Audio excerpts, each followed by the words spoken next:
আপনাদের সামনে যদি এরকমই যদি খুব সুন্দর যদি একটা পুডিংয়ের রেসিপি যায়, না টেনে দিয়ে পুরো ভিডিওটা দেখবেন। আপনাদের কাছে অনুরোধ করে বলছি, বাড়ি বড় থেকে বাচ্চা থেকে সবাই খেতে পছন্দ করবে।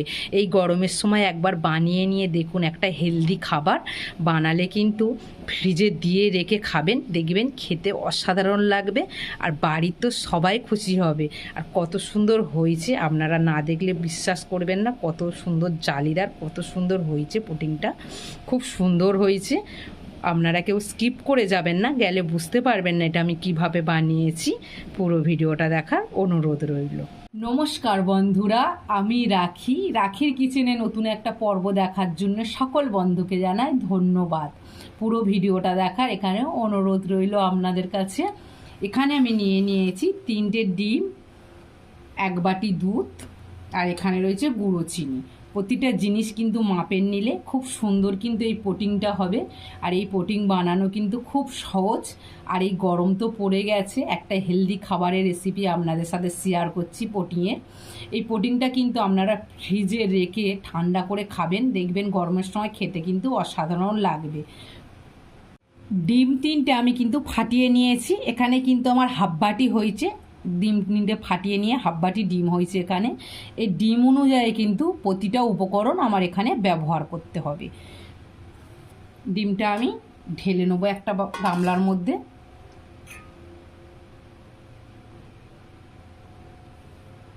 ডিমটা কিন্তু আমি ভালো করে এবার ফেটে নেবো। এই ফাটার কাছে কিন্তু পুডিংটা খুব সুন্দর হবে। ডিমটা কিন্তু ভালো করে ফেটে নিতে হবে।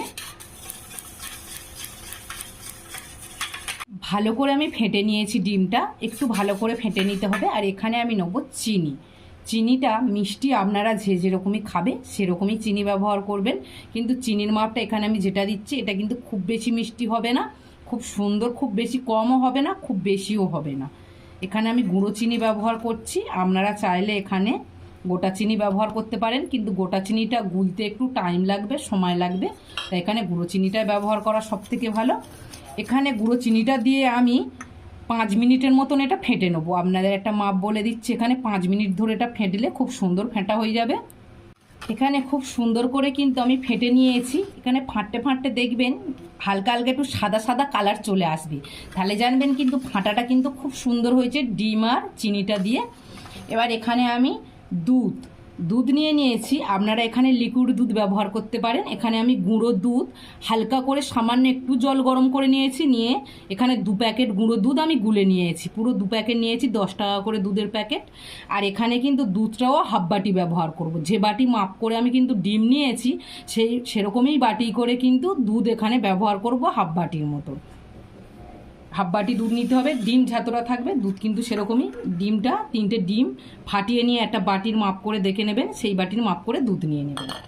এটাও ভালো করে আমি ফেটে নেবো। এখানে ভালো করে আরও আমি 2 মিনিটের মতন ফেটে নিয়েছি দুধটা দিয়ে।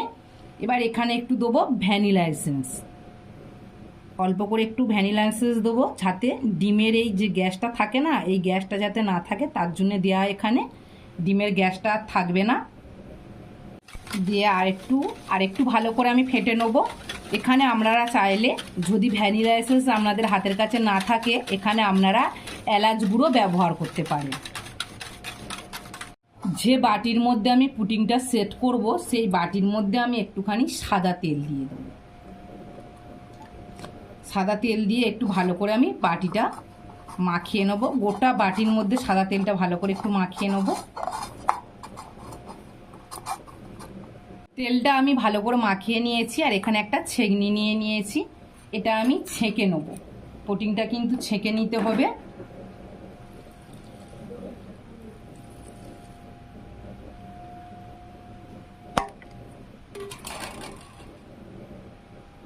ছেঁকে নিলে কি ডিমের মধ্যে যে সাদা অংশটা থাকে না, সেটা ছিগড়েগুলো কিন্তু বেরিয়ে যাবে এইভাবে ছেঁকে নিলে।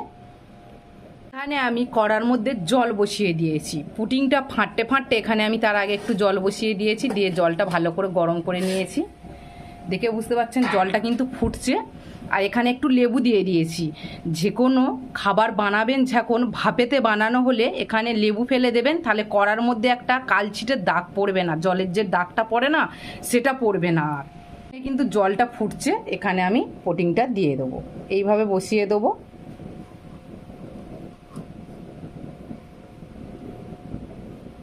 পুডিং কিন্তু আমি কড়ার মধ্যে বসিয়ে দিয়েছি, আর পুডিংয়ের নিচে কিন্তু এই গামলার নিচে কিন্তু জলটা থাকবে। জলটা যদি বেশি করে দেন তাহলে কিন্তু ফুটে ফুটে ঢাকা দেওয়ার পরে ফুটে ফুটে কিন্তু পুডিংয়ের মধ্যে পড়লে কিন্তু পুডিংটা ভালো সেট হবে না। আর জলটা সবসময় একটু কম দেবেন। আর এখানে আমি এবার ঢাকা দিয়ে দেবো।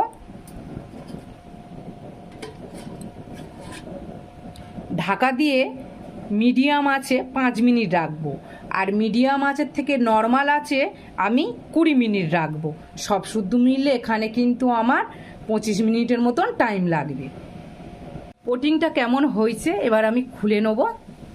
ঢাকাটা আস্তে আস্তে করে খুলবো। খুব সুন্দর হয়েছে, এখানে পুরো রেডি হয়ে গেছে দেখে বোঝা যাচ্ছে। এবার একটা কাঠি ঢুকিয়ে দিয়ে দেখব।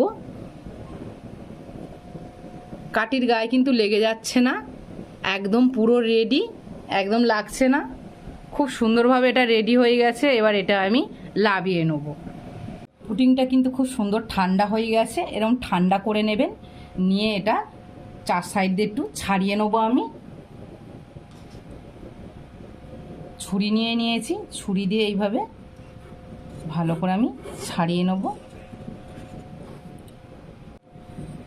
সাইড দিয়ে কিন্তু আমি ভালো করে ছাড়িয়ে নিয়েছি। এবার এখানে একটা থালা নিয়ে নিয়েছি, থালার মধ্যে আমি ভালো করে ঢেলে নেবো। এটা ঢেলে নিয়ে কেটে পুরো রেডি করে নিয়েছি। কত সুন্দর হয়েছে, জালিদার ভাব দেখে বুঝতে পারছেন কত সুন্দর হয়েছে। পুরো মানে মুখে লেগে থাকার মতন একটা পুডিংয়ের রেসিপি। আপনাদের যদি ভালো লাগে অবশ্যই লাইক করবেন, কমেন্ট করতে কেউ ভুলবেন না। বন্ধু বান্ধব সবার সাথে শেয়ার করার অনুরোধ রইল। পারলে আমার পাশে থাকবেন, আমার চ্যানেলটাকে সাবস্ক্রাইব করে নেবেন। আপনাদের আমি দেখাবো এটা কত সুন্দর হয়েছে। পুডিংটা নিচটা দেখে বুঝতে পারছেন কত সুন্দর হয়েছে।